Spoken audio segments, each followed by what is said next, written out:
বুধবার বকশীগঞ্জ গ্রাম পঞ্চায়েতের অধীন দেউনিয়া পাড়ার এক পথসভার মাধ্যমে বিজেপি ছেড়ে তৃণমূল কংগ্রেসে যোগদান করলেন মোট ৩৪টি পরিবার। মেখলিগঞ্জের বিধায়ক পরেশচন্দ্র অধিকারী তাদের হাতে দলীয় পতাকা তুলে দেন। এই যোগদানকারীদের মধ্যে অন্যতম হলেন মেখলিগঞ্জ বিধানসভা ৩ নং মণ্ডলের বিজেপির সহসভাপতি কার্তিক চন্দ্র রায়।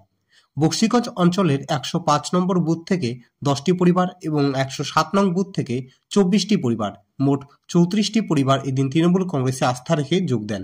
বিধায়ক ছাড়াও উপস্থিত ছিলেন হলদিবাড়ি ব্লক তৃণমূল কংগ্রেসের সভাপতি মানস রায় বসুনিয়া, হলদিবাড়ি ব্লক যুব তৃণমূল কংগ্রেসের সভাপতি প্রশান্ত কুমার রায়, বকশীগঞ্জ গ্রাম পঞ্চায়েতের প্রধান স্বর্ণলতা মল্লিক, বকশীগঞ্জ অঞ্চল সভাপতি হরিদাস রায়, অঞ্চল নেতৃত্ব তমিজা রহমান সরকার এবং যুব সভাপতি লতিউর রহমান সরকার সহ অন্যান্যরা।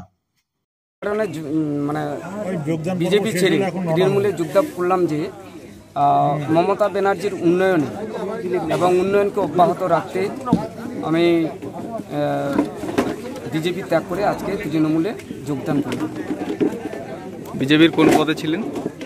বিজেপির আমি মেখলিগঞ্জ বিধানসভা ৩ নং মণ্ডলের সহসভাপতি হিসেবে এখন আছি এবং প্রাক্তন অঞ্চল কনভেনার ছিলেন।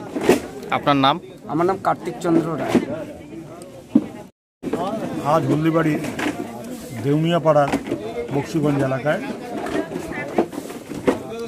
পথসভার মধ্য দিয়ে বিজেপি এবং অন্যান্য দল থেকে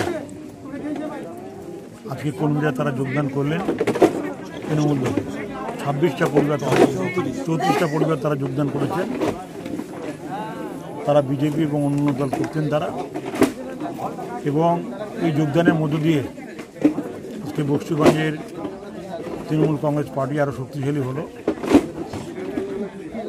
এবং এসআইআর বিষয় নিয়ে বিশদে এখানে আলোচনা করা হলো।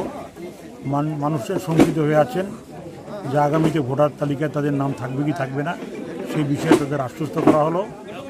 তারা নিশ্চিন্ত থাকতে পারেন, এসআইআর বিরুদ্ধে তৃণমূল লড়ছে, আগামী দিনে সেই বিষয়ে আমাদের লড়াই অব্যাহত থাকবে।